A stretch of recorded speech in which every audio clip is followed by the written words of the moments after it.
Hello, welcome back to the Scale Up Leader, the podcast and video show where you learn about how to scale your leadership.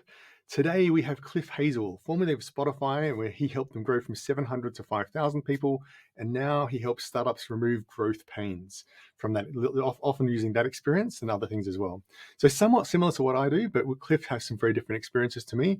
And today we'll be talking about what he does, and particularly about a concept that he's involved with. And I'm not sure whether you invented it or worked with it or popularized it, but you're certainly very prominent in it, flight levels thinking. So great to have you here today, Cliff. Let me pull you on screen. There. Great to have you here today, Cliff. How are you doing? Very good, thanks. Thanks for having me on the show today, Richard. It's nice to be here. Yeah. Excellent. So we were talking. So before we get into the topic, we met originally through Alesh. I think it was Alesh Belshaw or something like that. I think it was there was a podcast, and we just seem to have a fair bit in common with similar experiences in some ways and different experiences in others. You were at Spotify. I was at Google and Amazon, and a lot has been written about cultures and ways of working in these companies. And I want to ask you, from your experience, what of the part of your experience of Spotify is really relevant or important to scale ups? Like, what do you learn from this and so on? And I have a take on this, but I'm happy to hear your take as well. Yeah. I mean, I think certainly a number of things. I mean, I chatted a little bit with Alesh about some of this stuff. It's funny how if you go on one podcast, you tend to end up on several others as well. But it's kind of a cool thing, actually, a sort of knock-on effect there.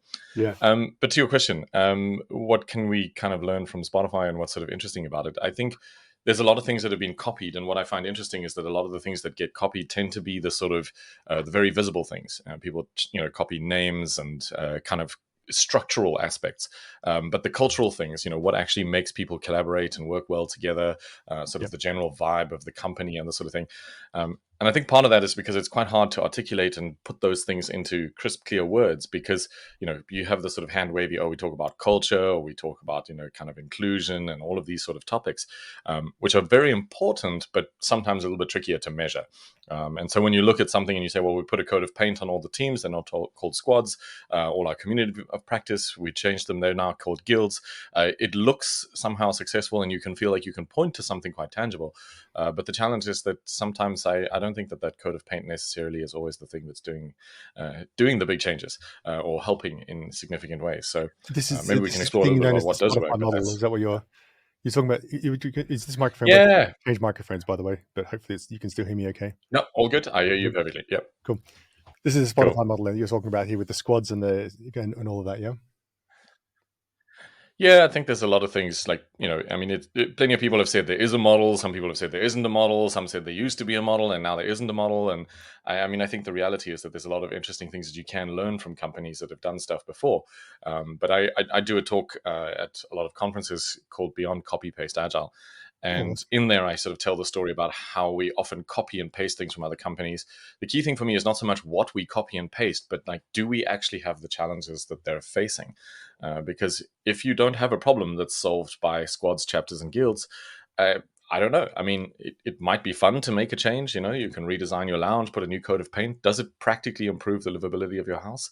Don't know. Maybe. So I think that's the thing, is finding the stuff that actually makes the impact. And the biggest challenge of that is actually understanding within our organizations, what are the real problems that we actually face?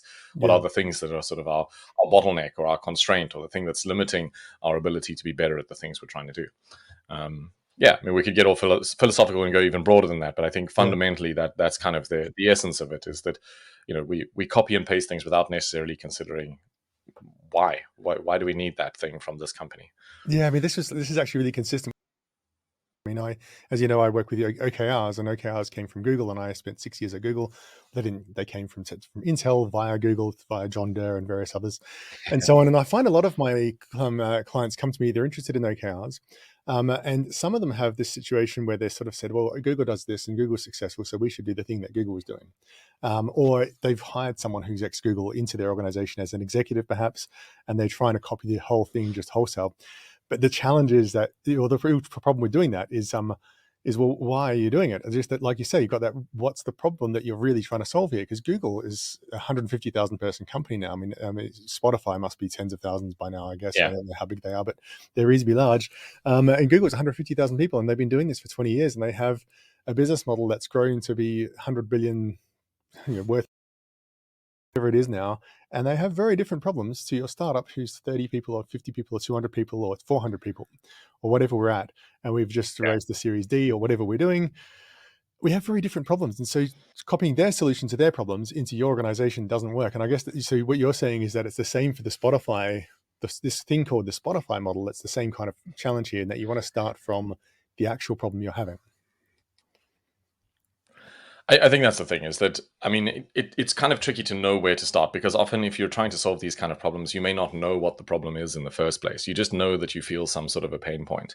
Yeah, And I think often what I see is companies, as they've grown fast, one of the things that you struggle with is that there's just so many people doing so many different things. And it almost feels a little bit like we're creating sort of this friction within the company in a way, because this team is trying to go left, that team is trying to go right, the exec team is trying to pull us forward. There's some kind of change initiative or improvement thing coming, maybe from HR or the development areas, and these kind of things just get kind of, they bump into each other a bunch, and so figuring out some way to kind of move through that and say, well, which of these things are we actually going to consider as important? Because if we're all doing different things, we're not necessarily kind of moving in a coherent or related direction. And often I see that kind of struggle being a big part of the challenge that people are running into. So I spend a lot of time thinking about and working with companies on these problems, because, I mean, we even had this challenge at Spotify. You probably have heard, if you've seen some of the documentation and the stories and so on, this thing of autonomy versus alignment. Early in the stages of the right. company, it was very much all about autonomy. Every team is free to choose what they want to do. And I think that at some level, this is really powerful and profound, and changed a lot of people's perception. You could have a team that would figure out for themselves without necessarily having tons of oversight or kind of a lot of process or maybe bureaucracy that some people are used to, Yeah. in order to figure out which way to go.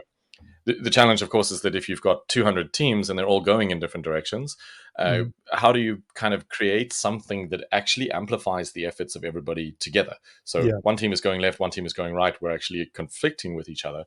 Whereas if we're both going left and we can amplify each other's efforts, we can get the benefit of the teamwork and all of these smart brains that we have within the company. So I mean, So that's I think a big Spotify. part of it is figuring out how to do that.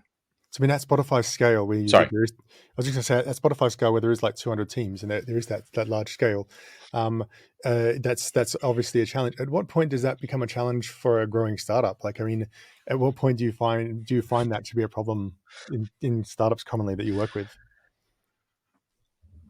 I mean, honestly, I think it starts as soon as you have more than one person in a company. But the compounding effect of there being more and more people, there's sort of an amount of tax that you pay in terms of coordination and syncing up. If everyone can sit around the same table or be in the same Slack channel, and you kind of know a little bit about what's happening in the other people's spaces, it's quite easy for me to say, okay, cool. Well, Rich is already on this thing, so I'm not going to do it, or I'm doing this thing and that's less important than what Rich is doing, so I can help out with what you're doing when you need me, that kind of thing. Yeah. But the challenge is that as you get bigger and bigger, you need something to try to sort of, well, basically create that kind of structure or that system, a way that we can have that communication. And I think a lot of companies, they basically run into this challenge because they haven't designed those sort of systems. And then what they do is they overcorrect and they design something that's very bureaucratic, very slow, very painful. And you get a lot of folks who are kind of saying, well, we had a ton of autonomy, we had a lot of freedom, I had all this authority and power I could use to be able to Mm. make things effective. And now I feel like I've got to get sign off and go to a ton of meetings, have all of these conversations, get it approved by 75 people before I can do something. Yeah. And figuring out that balance of not being like totally like chaotic and everybody can just do whatever the hell they want, some way to sort of align, and figuring out a bit of, okay, these things we're fine with people just experimenting, something like a hack week or just kind of an innovation project. But these things over here where it affects maybe the payments infrastructure or employment contracts, or major legal implications, that kind of thing, perhaps those things we need to be a little bit more structured on.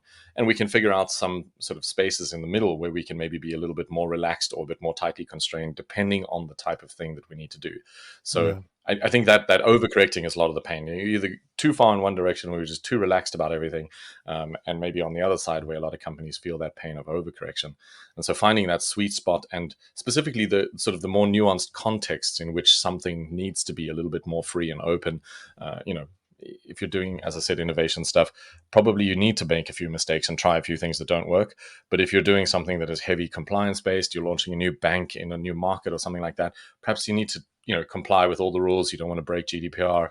Certainly companies that are about to IPO don't want to have a big legal lawsuit or some kind of fine on their hands. Yeah. So there's the the context matters, really, is the key there. So I think what I'm hearing you saying is that the scale of problems you have starts off, it almost never starts off at zero unless you're only one person in terms of this coordination overhead or the challenge of coordination, challenge of alignment. But as you grow, the problem gets progressively bigger, but then also your solution needs to map to that. So your solution to that, if you copy someone who like Google or Spotify or Amazon and copy their solutions wholesale and their processes and especially their bureaucracy, because they do have significant bureaucracy at that scale, in order to maintain Mm. alignment, suddenly you go from having not enough alignment to having too much alignment, and that's an equally bad problem. That's what I'm Yeah. hearing you saying there. Is that right? Yeah. I think that's the thing, is you have to figure out which of the things you do need really tight alignment on and which ones you can, deal with the integration questions and problems later. But Yeah, when you're building large scale platforms and you have real, customers working on the product or using the product, pulling them in many different directions at the same time, there is a cost to that. And so figuring some of that stuff out. I spend a lot of my time kind of at the intersection of the product development and the organizational capabilities of the organization. So mm, I'm interested in building the systems that can produce good products rather than directly being the product manager, although my background is in product management originally. yeah, I think it's really interesting to build those systems. How do you delegate responsibility and authority? How do you empower teams to be effectively autonomous while still connecting enough with the teams around them and figuring out, who do I actually need to connect to? Who do I need to involve and when, yeah, so that we don't. You may have heard a story of, like, especially when you're doing early stage kind of innovation work, if you've got a little plant that's growing, right, and you put it out in a storm and it just gets battered by the rain and wind or something, it'll die. And so what you want to try to do is create a little bit of sort of I don't say a safer space or whatever, but like protected, or kind of where you can nurture that idea so you don't kill it too early. Um, and rather yeah, just, intentionally, maybe down the line, you might say, oh, actually, we've got this forest of trees. We're not necessarily going to launch all of these products or ideas. We're going to test a few of them out in the market and maybe not, take some of them further. But certainly at the earlier stages, you don't want to, you want to avoid a situation where you end up squashing things, either because, it's just too painful or too hard to raise a problem. Politically it's maybe not feasible or expedient to do something, or I just, I see this pain point. And a lot of the time when I chat to companies, people say to me, hey, that thing that you talked about to our leadership team, that's exactly the thing that we've been saying for the last 5 years. I go, yeah, yeah, I know. I've been that person inside the company saying those things, and sometimes you have to hear it from outside. And teaching people to use those kind of tools and say, hey, here's a book that talks about the thing, or look at the yeah. smart YouTube person on YouTube talking about some idea, rather than always having to be the messenger and kind of, if the goal is the improvement, it doesn't matter where the idea comes from. We want the improvement to take effect, and so it's yeah, use the tools at your disposal. Yeah, I find that a really interesting situation because, like, certainly in my experience, I've had the same thing where I've been an employee and I've said various things, and it just Mm. doesn't have an effect. Even if you're quite senior in an organization, sometimes people see you as having a particular agenda, and so while you might be the expert in that area, if you're trying to do something that might, like for example, at one stage I was running product at a startup, product and engineering, and I suggested that what we should Mm. do is move what I would call development into the product team, because actually it was happening in a completely Hmm. different team and it wasn't working. It was for quite dysfunctional. But because I was the product guy, that was seen as an agenda to build an empire, and so it was Hmm. discounted because of that. And I've seen this so often, even with my clients. I come in, my client, one of the senior leaders tells me something, or some of the product managers tell me something. I learn that, I figure out what's going on. I see, okay, there's a lot of patterns here, a lot of similarities with other organizations. Here's how to understand the problem, and I tell the senior management, and it's the same thing, but it works because I'm an external and I've got this luxury now, and it's nothing magical about me. Maybe there is something, Yeah. but mostly it's not magical about me, but it's mostly about being the external, having that external credibility and lack of agenda. But I'd love to hear an example. Like, do you have an example of that situation, that kind of situation you can talk about without necessarily, obviously we respect client confidentiality and so on, but do you have an example you can talk about that's Yeah. like where that happened? Like, you can tell us a bit of a color. I want to just emphasize one thing quickly, because you talked about this thing of having to hear the message maybe from a different source. I think often it's also about the repetition and the different formatting. So in Mm. marketing, they talk about this thing of, a customer needs to hear the message 7 to 8 times before they're even aware of your product. And I think part of it is that there's sometimes a little bit of a deficit of leaders kind of err on the side of under communication rather than over communication. It's like, people are going to get bored of Oh, I hearing this lost you. message. people are busy. They don't tend to. You still there? I've lost you. Why have I lost you? Let me message you and see if you're still. Have I lost connection? Or what's happening? Are we back? I think we're back here. Yes, I don't know what happened there. Just seemed to. I Cool. lost you and you lost me. Did you? Hope. I could still hear you, but the video briefly glitched. But it's Okay. cool. Okay. Cool. Um, I, So I was just saying that, like, sort of from a marketing perspective, you need to repeat the message again and again, and it's not just literally say the exact same words verbatim. I think often, do it in a short. I'm trying to remember where I heard of the idea, but write the one sentence, the one paragraph, the one page, and the sort of the 10-page version of the thing, and help people to get that message. Because some people just need the top line, some people right. need a bit more detail, and others are going to need a lot of data and stats. And I think very often what happens is that you need that repetition, and so on. And so often what I've done inside the organization is that I've worked with, I'll talk about an example in a second, is actually find the people who are already using those messages or already doing things very similar to what we're trying to do. Yeah. The rationale is that if we can find places where things are already working quite well, or something that we're trying to sort of make maybe a bit more widespread, we find your team, for example, is already doing it, rather than me coming in and saying, hey, everybody, you should do this thing. I'm the manager or I'm the consultant or whatever. Let's get you as Richard to go and tell your peers, hey, look Right. at this cool thing that we're doing. It kind of short circuits or circumvents this, well, that doesn't work in our situation, or there's some, secret reason why it can't because we're special or whatever. And so using a lot of that kind of stuff, I think, is super powerful. Yeah, and I Um, guess that's one yeah, of the things that you're able to do as someone who's dedicated to figuring out how to communicate these things. You have patterns that you can see and put the energy into that. Whereas the internal people, like, you can do that when you're internal, you can sort of yeah. amplify some of these messages, but it's quite hard because you also have a job to do. I think that's part of the challenge. And I describe my work in kind of, I do two things. One is you can sort of rent my expertise. I have some experience in doing these things and I can show you, or even as like an interim role, I can do it for you. That works for a short period of time, or maybe to get the ball rolling. But really, to sustain the change over a longer period, I have to do the second part, which is teaching Yep. other people to do what I can do. And Yep. so a lot of that is finding folks who already know some things about this stuff, maybe tweaking some things, helping unblock them, connecting them to the right folks in the organization, and just connecting them maybe to the broader initiative of what we're trying to do. And then, of course, things like coaching and helping them to level up their skills or learn specific things maybe that they're curious about related to the work that they're doing. And so Yeah. I think bringing those two things together is really quite powerful, because I mean, you asked earlier for an example, and one that Yeah. I've actually written about a couple of times is an insurance company that I worked with a few years ago. And I use their example, even though it's a little bit older, because it's a really great story, but also it's sometimes hard to talk about current clients because they're busy with things that are maybe a little bit more secretive, and so talking about their context can be a little bit challenging. Yeah. But basically what we did there was we looked at the set of work that they were doing. They were saying, we've got these 100 odd people who are doing a bunch of things within the organization. We feel like we could be a lot faster. It's really like there's a lot of work on the go, but not so much actually comes out the other side. Yeah. And so we looked at the list of things they were doing. It was around about 400 items across 100 people.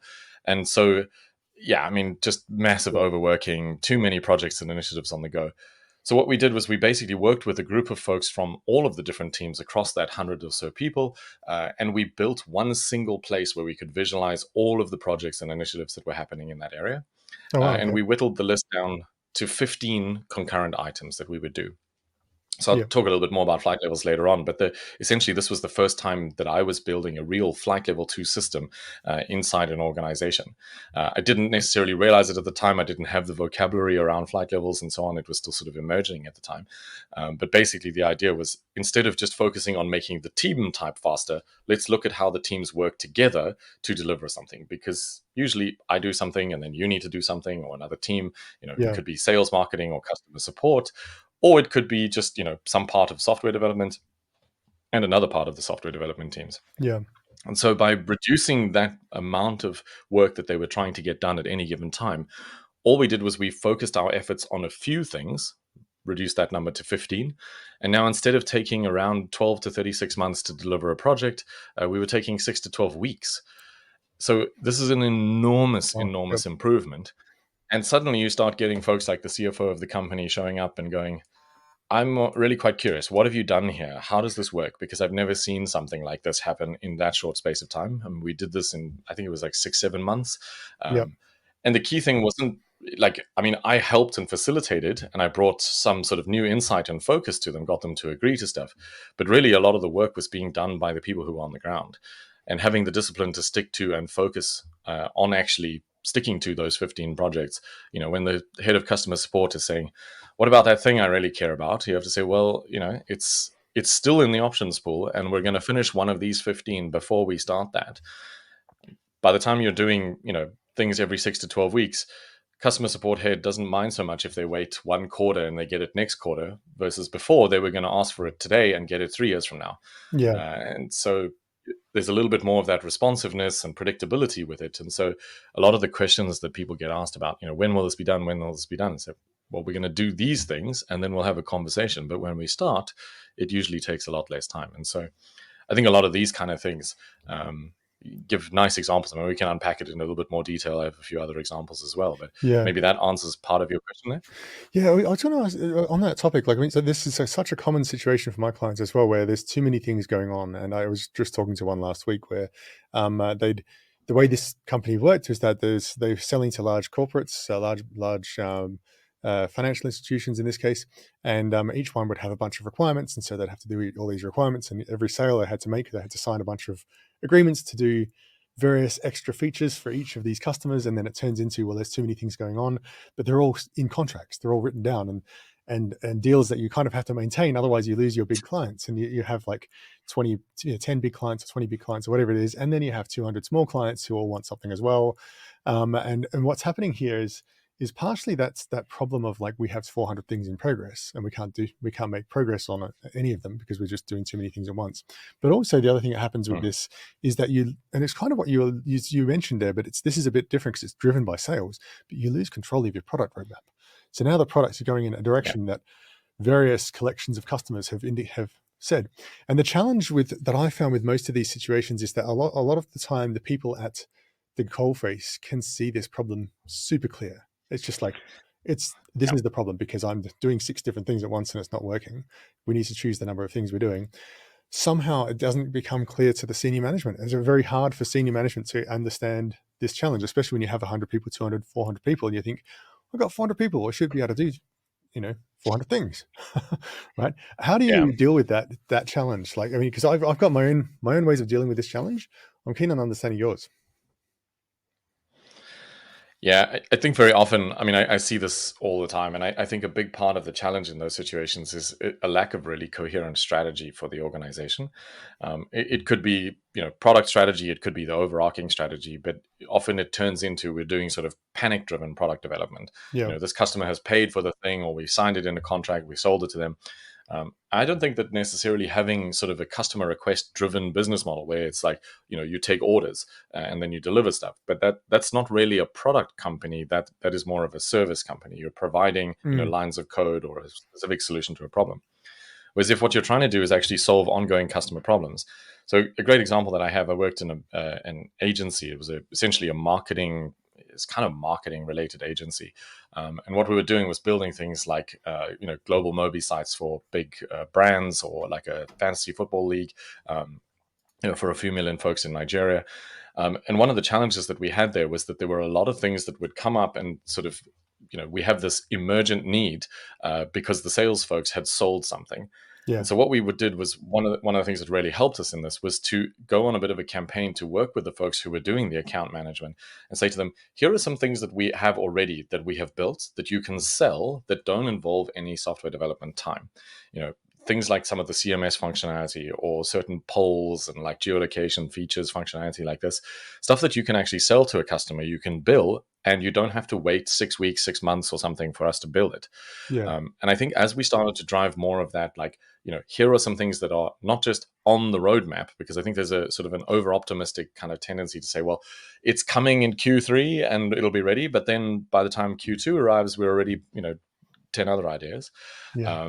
And so actually saying, let's sell the stuff that we've built rather than going out and building stuff so that we can maybe sell it in the future. The other piece that I think is super helpful, which is more of a product management thing, is actually doing some alignment around, okay, there's 15 customers that have this need. How can Mhm. we solve it in one way that would fix most of those customers' problems? So we're not building something super customized for every single one. Um, and I think the other biggest thing that really helps in this situation, we didn't manage to do it in that particular company, but I've done it with a few others since then, is again the sequencing. So doing the 15 projects at a time and saying, to take it even one step further, what I normally advocate for is having a very clear single number one, so Yeah, that you can also have a single number two and a number three. And I think we yeah, chatted about this a little bit the other day. yeah, Because what I see is that, we're running into this challenge, and we use this a lot at Spotify, with the company bets, as they were called, the big ticket items that are the focus for the entire organization. We don't want a situation where you're working on number one, I'm working on number two, and I'm interrupting you to come and work on number two. It yeah, doesn't make sense. We want number one to get the fast track or to get the priority. And so, what we need to actually do in order to make that happen across many teams or across many departments is actually force out that explanation of which one is number one. yeah. Secondarily, it's helpful if we also know why it's number one. Mhm. But just having that sequence, even if it's not necessarily understood all of the motivations for it, just having this is number one, that's number two, that's number three. And I talk about this as not letting your number three block your number one. And Yeah, this has been enormously, enormously powerful for the companies that have been able to do it. And people sort of say, well, what happens if I go if I can't help on number one? Well, move down the list, do something else meaningful. You don't have to sit around picking your nose. You can do something. I'm sure most people have more than a good enough idea of what else they could do that's useful. yeah. But let's at least make sure that, if you need me for something and I'm on number three, I can stop what I'm doing and switch to help you, so that number one keeps moving forward. Yeah. Yeah, that makes I mean, this is really similar to the OKR, the OKR method. It has that sort of as a doctrine almost. And Mm.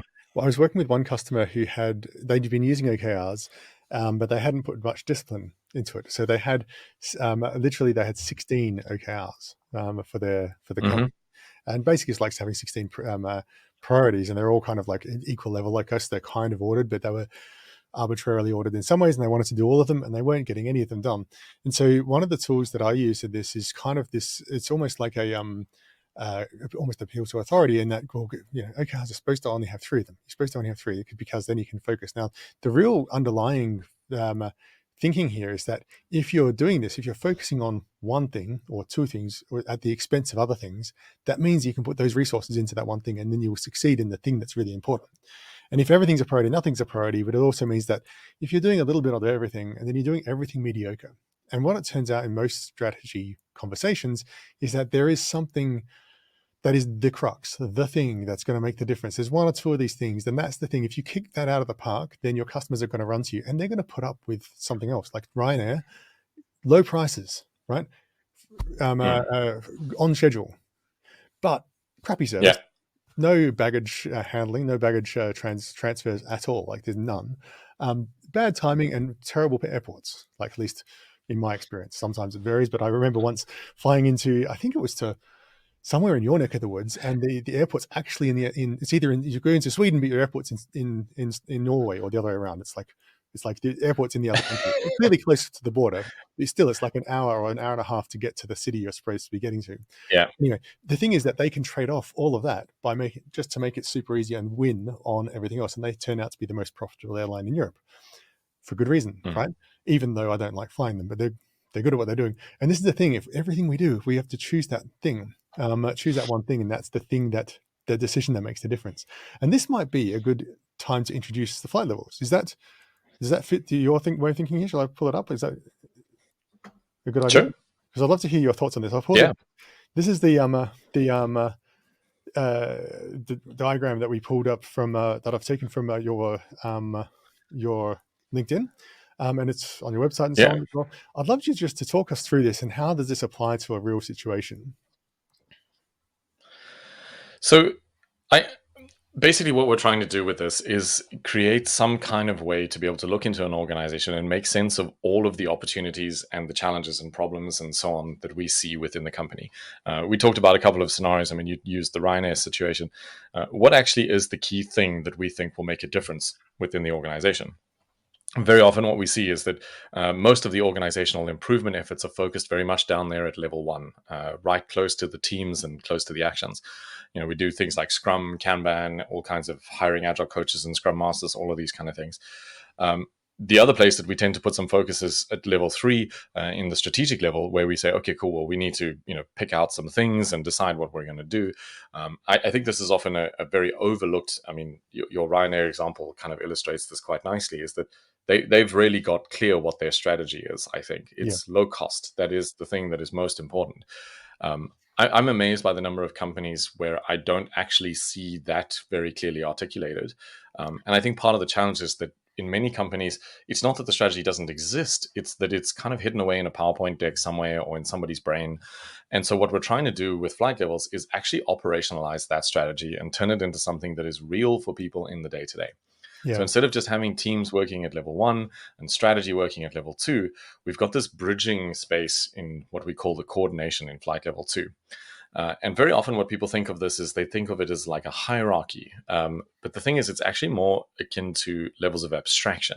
If you think about task stories and details at level one, big long-term strategic outcomes, be the world's leading low-cost airline, for example, that might be at the top.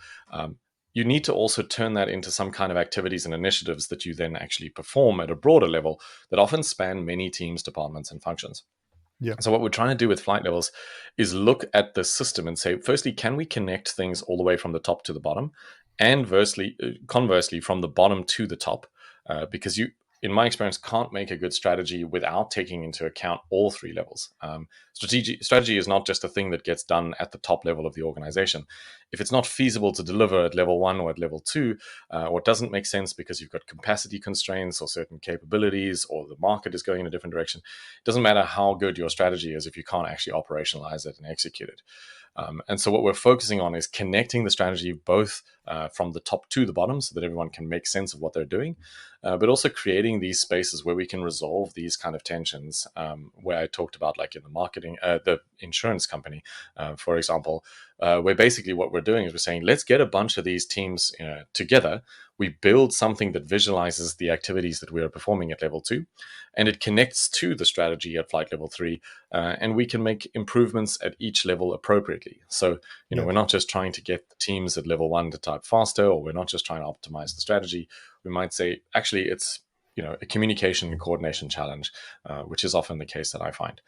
The- So we help each other, help people to get out of each other's way and to rather support each other more than yeah. just trying to do their own thing, if that makes sense. I wanted to dig deeper into something you said there. You said that this is not just a matter of the I think levels of the organization. It's not a hierarchy. Um, Mm. the natural way of reading this, I think, the natural I read this, is that level three is the executive team, and level two is the directors and managers, and level one is the line managers and engineers Yeah. and teams doing the actual work.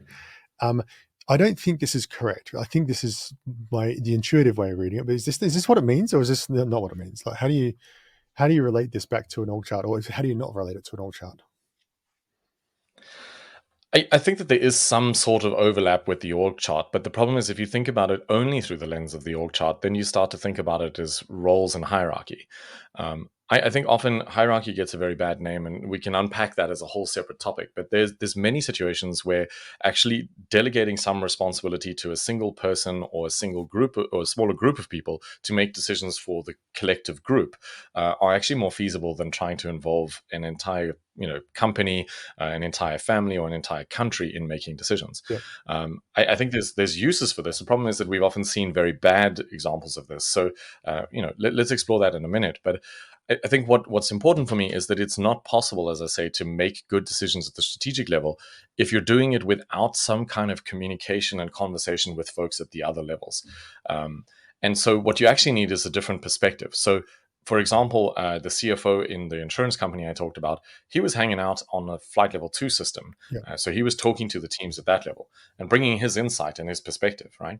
Sure, as the CFO, he probably spends most of his time making decisions and thinking about things in the flight level three space, but he's not only having access there, and that's not the only place that he can play. yeah, But what he might do is say, cool, I will give you a budget for X amount of months, X amounts of quarters, X amount of heads, or whatever it is, to go and do certain things.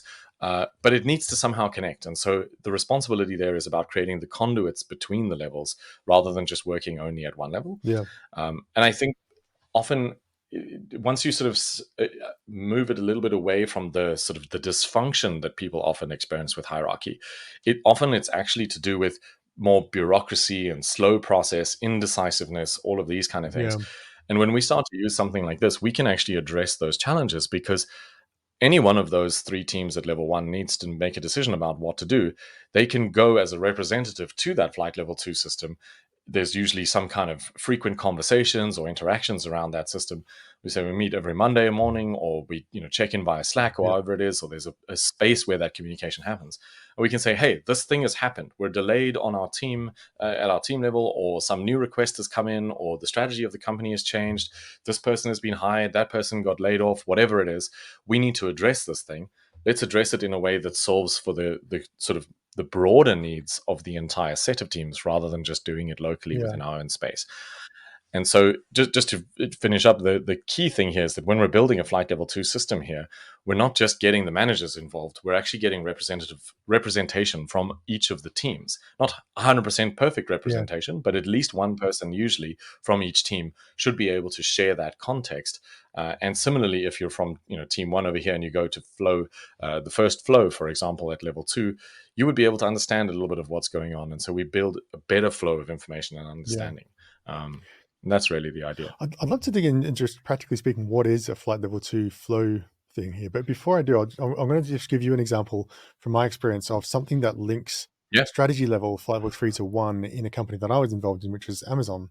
And Amazon, I think, is really fascinating for a number of reasons. But one of the reasons is because senior leaders, vice president level, like this is VP level 10, they tend to, for the context of people outside of Amazon has had, when I was there, Jeff Bezos, the CEO, and then they had like 20 or so senior vice presidents and maybe 1,000 vice presidents. But those vice presidents would have like 400 or 800 or 2,000 people working for them. So they're very senior executives in an organization, and they have a lot of decision-making power. But what I found was that what surprised me when I first came there was how deep these level executives get into the operations, like right down that 501, in that usually these people will come along to what we called a weekly business review, where it would be all the metrics from the thing that we're doing. And this, in our case, my area was sales, it was retail and the marketplace. We look at all the metrics for the marketplace, and they'll be digging into different product list items and different categories and different regions and different markets and different pages on the website, and how is this working and all that sort of stuff. And they'd want to see every single week what's the data and what looks a bit weird, what's not going the way we expect it to, and why is that, and digging into all of these details and asking these whys on that really specific level of detail. And then on a quarterly basis, or either monthly or quarterly, depending on the business, someone would then summarize a lot of this into a slightly higher level discussion. But all of this operational detail would be surfaced to the VPs. And I had never experienced that. I've never experienced in an organization, even at Google for 6 years, senior people did not get their hands dirty. And this is such a strength of Amazon, to have these senior people making strategic decisions at big level decisions and having discussions with the CEO, but they knew the details of what was going on without actually having to do the work themselves. They're getting their fingers dirty, but not actually, like, they're not spending their time doing code and so on. But I found that mechanism of this business review, and in our case, it was just a spreadsheet with data in it. And they have like 10 or 20 pages of this spreadsheet with weekly data on it.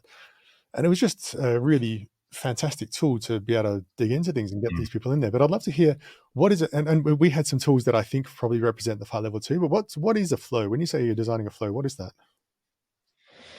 So there's a couple of different formats that it can take. I mean, in the insurance example that I used, basically what you would see on there is all of the bigger initiatives that we're thinking about doing, the ones that we've done some sort of discovery work on, in addition, the ones that are prioritized, and the ones that are actually in flight at any given point in time. There's a number of different similar concepts that some people may have seen in this space, is like a sort of a Kanban system or a visualization, something like an Obeya or an Obeya room. And what I like to also include on here is also the data and information, such as the metrics, like what you're talking about now. Maybe there's some sort of graph of anything from product performance, maybe uptime, availability, sales channels, use cases, defects, whatever it is. Like there's Yeah. all of the information that is needed to be able to make good decisions at this level.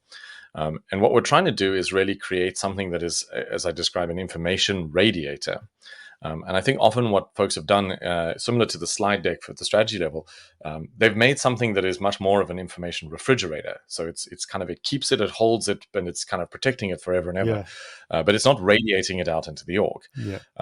And in my experience, sharing a slide deck or a metric sheet or whatever without some kind of contextual explanation or discussion ongoing, it's relatively meaningless. I mean, you might guess some bits and pieces, but there's nuance in the context that's hard to get. Yeah.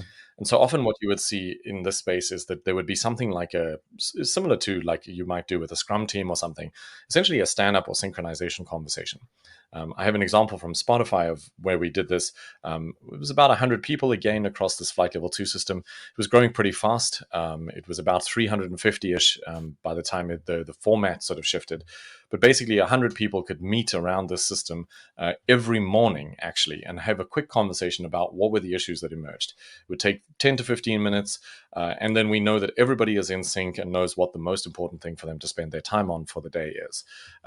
And yeah, on there you would have things like hiring, maybe improvement work, any kind of release or major blocking issues, as well as all the projects, initiatives, and so on that were happening. Yeah. And so what you get is visibility of the group as a whole, like how we're actually a team. It's not just here's what the developers are doing. It's the managers, the coaches, the facilitators, the operations people, the sales teams, everybody is on there. And we can see, oh, this is how we're planning to actually win the game. And this is, let's go and run today's game and see what happens. And tomorrow we sync up and check. I don't say you have to do it every day, but, figure out a rhythm that makes sense. But, in your case, you were saying, on a couple of weeks or a monthly basis, and again, on a quarterly basis, maybe at a different sort of a different time horizon. But I think something like this is really, really quite powerful. Yeah, for sure. And who's involved in that? Is that like everyone on the coalface is involved, or just the managers, or? Yeah. So in this case, what we were doing is we had 100% of the people were invited. The expectation was not that everybody had to attend, but we were wanting at least one person from each of the teams Right. was expected to attend. And so each team would, maybe nominate someone. Sometimes there would be more than one person. Quite often the attendance was quite close to 100%, actually, because folks found it interesting, and it was only a 10-15 minute investment. It was really, really high value use of their time. Yeah. And I think the challenge is that a lot of companies, quite frankly, they just have really, really shitty meetings, to be honest. And so they run into a lot of challenges where, you're sitting there boring while somebody reads out a status report of something that, like, it really is already an email. It's not even, it could have been an email. It is already an email. Yeah. Why do I have to listen to you reporting and drilling down into those questions? Like, if it's a conversation between two people, just go and have it between those two people. Yeah. What we want to do is iron out, okay, I've done this thing and I need your help, but your effort is currently allocated to something else, or you're focusing on something else. So simple scenario, I mean, that team was growing super, super fast. I mean, we hired 90 odd people in about 6 months. Yeah. So we had to onboard them, interview them, all of that. So I could have a very real situation where right now I need to fix this defect that is blocking the release of the entire Spotify iOS app, but I also have an interview to attend at 12 o'clock. So I need to either somehow figure out how to prioritize those two, or I say to the group, hey, could somebody take the interview, or could somebody take this bug, and I will take the other one. Yeah. And so we could iron out that kind of a thing, which is, I mean, it's a fairly simple example, but it's amazing how often those things are just left to sort of ad hoc, or like we kind of hope it'll get sorted out. Yeah.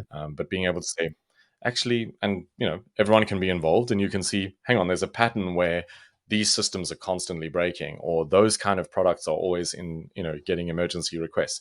Let's actually look sort of deeper and figure out what's the underlying challenge here, so that we can fix something. But the main point is, like, we need to figure out how to run better conversations and interactions here. And when it's a huge, huge volume of information that is mostly only relevant to one person, send it an email, put it in a doc, or have a one-to-one conversation. But where it's relevant to the group, yeah, sure, have the group together. And yeah, I think there's so many things that could be improved in this space as well. So yeah, This is one of the things that I think makes the difference, like the quality of conversation and the quality of meetings in particular, because meetings are really about conversation and about discussion and about decision making and getting people aligned on something, getting a group of people together to either solve a problem or make a decision or make a compromise or whatever you need to do. But the quality of those conversations is really important in an organization. And so when organizations are doing OKRs and they're not going very well, it's usually because these meetings degenerate into either a brainstorming session or a reporting session, and there's not much outcome from this. We're not actually engaging brains in things and solving problems. And when you can surface these kinds of issues, now the one you're mentioning there is kind of a relatively detailed issue of one person, but in the executive teams, you might be an issue where we're trying to build this system, but actually we're not getting access to our customers because sales are not getting access to our customers, or they're not really, letting us engineers go and talk to the customers or whatever we're doing. And now you're having yeah, that conversation at that high enough level that people can make a change and solve that problem. They can see the connection between that and the objectives they're trying to achieve, the key results they're trying to build. What are we trying to do here? And then we see this yeah, problem being surfaced, and now we can actually solve the problem. And now we're having a conversation about the things that are holding us back as an organization, and that gets resolved. But that's been the thing that makes the massive difference. By having that conversation yeah. at different levels of the organization, I do mean here organizational levels, but having that at Mm. different organizational levels is super important, and making sure that those conversations are not wasted with updates. they're they're really about like I solving problems. Yeah, I find it fascinating how often I've been in a meeting where it's somehow become totally acceptable for several of this senior members of staff to sit in there and basically be on their phone or on Slack or working on other things during the meeting. Yeah, And I mean, to me, this is just absurd. Like, it's a sign of, in my experience, I think it's just weak leadership of the individuals who are behaving like that, but also of the others who just accept and tolerate it. yeah, And I don't usually in my situations. I mean, maybe not on day dot do I jump in and kind of dump on everybody, but it's like, folks, we've come here to solve something or to deal with a challenge. Like, we all are busy, we have other things to do. But if we can't have this conversation effectively, we're going to have this meeting again and again and again. We're not actually going to solve the issue. yeah, And I think a big part of what I've found is super important in this is actually finding a way to, once we're a little bit clearer through having the flight levels visualization, we know what is actually important. We start to be able to see which things are actually moving and which ones are not. And that gives us a little bit of, I say, courage in a way, I think, to actually lean in and focus on those things yeah, and say, hey, like, we've talked about this thing 17 times, and every time we talk about it, it's like, oh, nothing to report, it's going fine. And then, like, all of a sudden, it's like, I mean, you've probably seen these red, amber, green statuses, like green, green, green, green, green, amber, red, as we get closer to release. And I think that it's just absurd that companies keep doing that and just accepting that that's somehow an acceptable thing. It's like, I know that you can't know that things going to be perfectly flawless, but what are you doing about it? What are we going to do about it? How is it somehow acceptable to just show up in the meeting again and again, spend the entire time on Slack, and then tell me, oh, you got nothing to update? Like, I mean, I don't know if that would fly at Amazon, but it certainly wouldn't fly at my company. yeah. I find it really strange how consistently bad people's meetings are, and how they just, yeah, that's just how it is. And I don't blame the individuals really so much. I mean, there's people inside there. I mean, it's painful to be the one who's going to be that person and go, I'm sorry, this meeting sucks. What are we doing? Like, Yeah, yeah, yeah. you know, but And so often yeah, the person who that's sort of expressed to, or the people who are responsible for solving that problem, don't actually have the tools to know how to fix it as well. It's a real mm, challenge because often enough these meetings are just have momentum, and it's, well, that's what we do. We have a mm, team meeting. We need a team meeting. We have to have a team meeting, don't we? And or I need updates, so let's put the updates in the team meeting. And then now I've got a reason to have a team meeting, and it's very hard to get people to have to have that realization of what am I actually using this meeting for? What's my purpose of this? But actually asking that question is really high value, and that's where you add a whole lot of value. But I think now's a good time to talk about customers and like, because don't think that, I'm guessing, I'm having a wild guess here, but I'm guessing not many people say, "Hey, Cliff, come and help us because our meetings suck." Maybe they do. Maybe that is the pain point. But come and help us because I can't run a meeting. Is unlike, maybe that is likely. I don't know. Maybe that's how they come to you. But what's the problem that people actually come with? What's the actual pain point that they say, "Hey, Cliff, I've got this problem and it hurts," and why don't they mm. come to you about that? It usually sounds like some variation of, we've added a bunch of people into our company, and we're struggling to find some.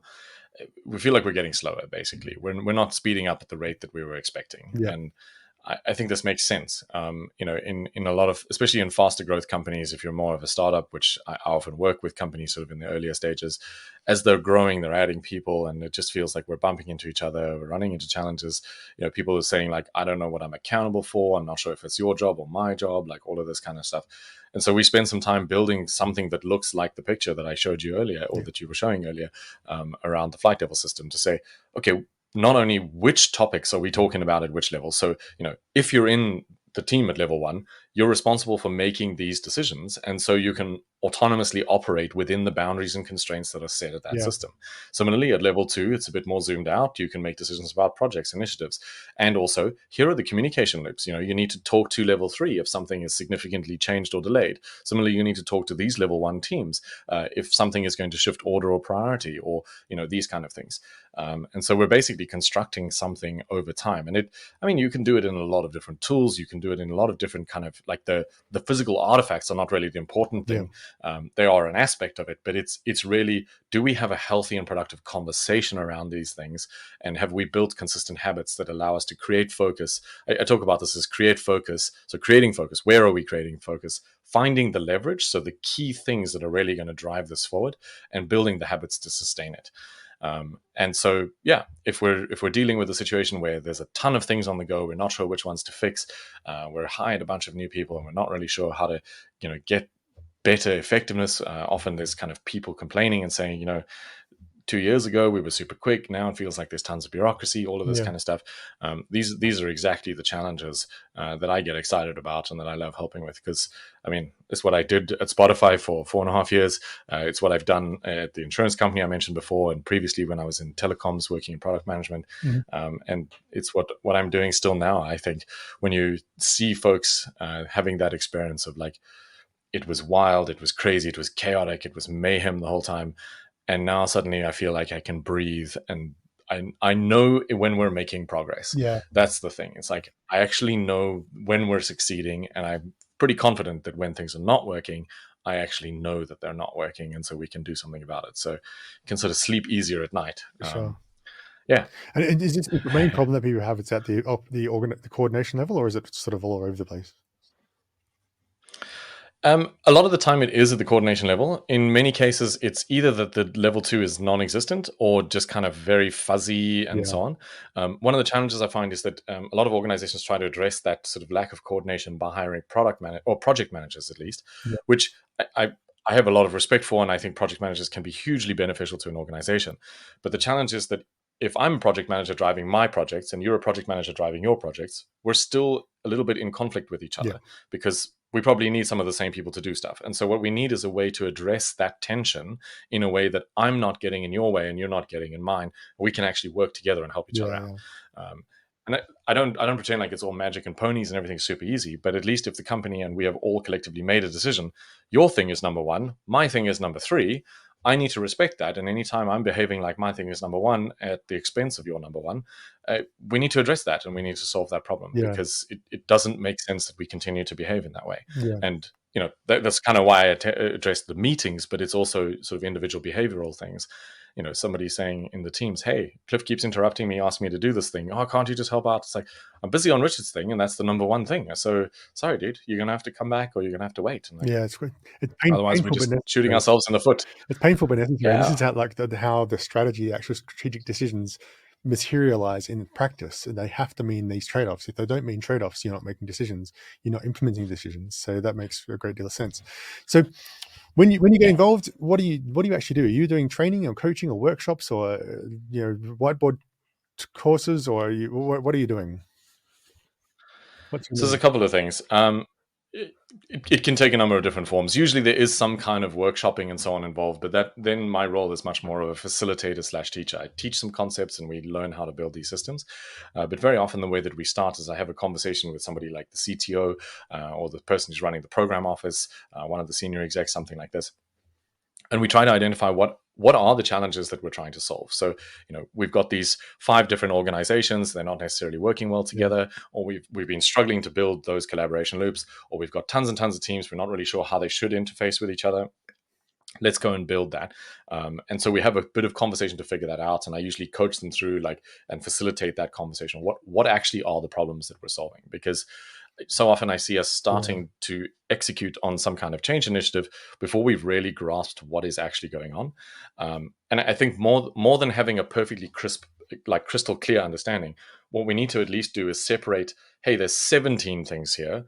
Which one are we picking? More than did we pick perfectly the right one? Because if we pick the one and we go and do it, then we can find out, oh, actually, it doesn't give as much traction as we thought. Let's pick number 2 instead. Yeah. But now we have the benefit of knowing from what we did on number 1 what's working and what's not. So that really is, it's much more of a focusing mechanism than it is like a perfect understanding mechanism. Yeah.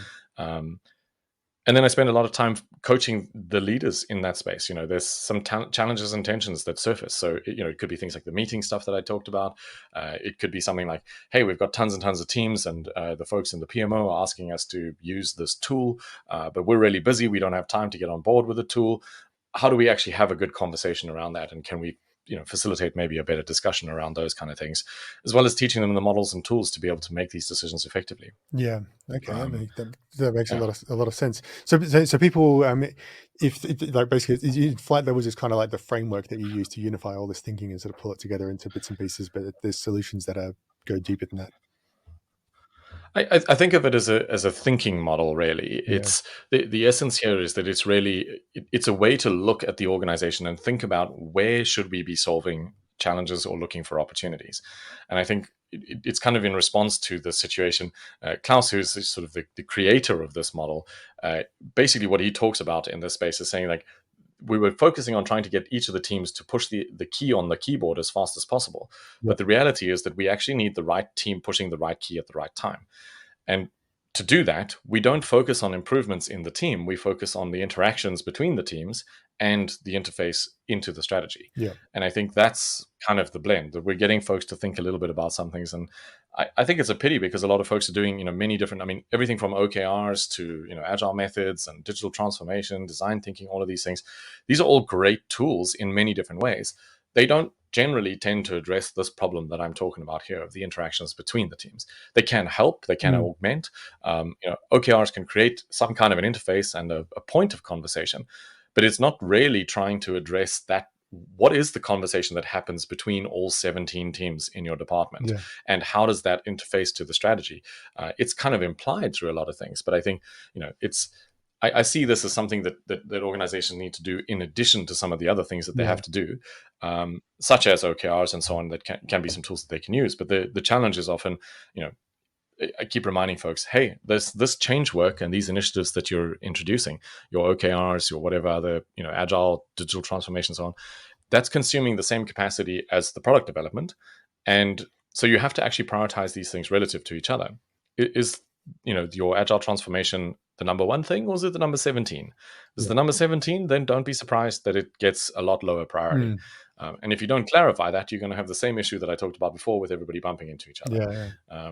Maybe we should have and so we want to iron that out. We should have another conversation sometime about OKRs, because the way I use OKRs is like, the OKRs part is the very small goal setting part, but actually we spend most of our time on making sure those conversations happen, because that's where the value is. And in some sense, OKRs to me is a Trojan horse to make sure we're having those conversations, or to help make that change. But we can talk about that another time, because we're pretty much out of time. How can people best get in contact with you if they want to work with you on anything we've discussed today? The best way to find me is either on LinkedIn, or just go to my website, so cliffhazell.com, or find me, Cliff Hazell, on LinkedIn. I post a lot of these kind of thoughts, podcasting and writing and all of this, so you can find out and see some of the things that I'm thinking about. But just reach out to me and drop me a message. I'm happy to chat and have a further conversation. Otherwise, jump into some of the stuff that I'm offering. And the workshops, everything is all on the website. And of course, the posts and everything are free on LinkedIn. So jump on there. I'd love to connect and hear what you think about it, and what you're using it for and how it's helping. So yeah. Excellent. All right. Thanks, Cliff.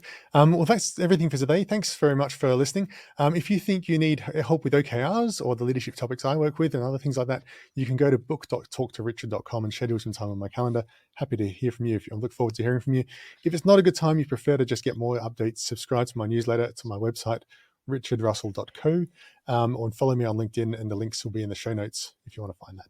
So Well, Cliff, thanks again for your time. Really appreciate it. Hang on the line for a minute afterwards. We'll have a brief chat afterwards, but we'll end the broadcast now. Anyone who's listening, thanks very much for participating. Feel free to drop a comment in afterwards, wherever you are.